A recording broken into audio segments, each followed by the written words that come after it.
Pinalitan na ba si Kirk? Ayun lang. Di nila basta-basta magpapalitan yun eh. Kasi galing silang ano eh. Galing silang MSC. MSC. Wala silang enough time Wala para silang time makapag-try out. para mag-try out.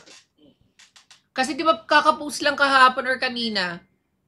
Kanina pinost lang na MPL, naka-roster, nakalak na yung roster for MPL season 16.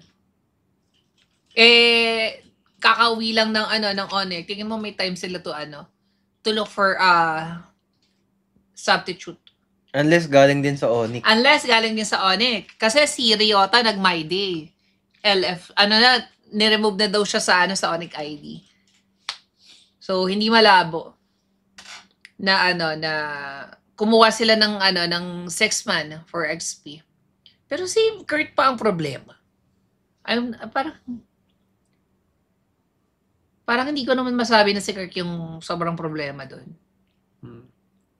Or siguro ang word is nag-underperform, gano'n?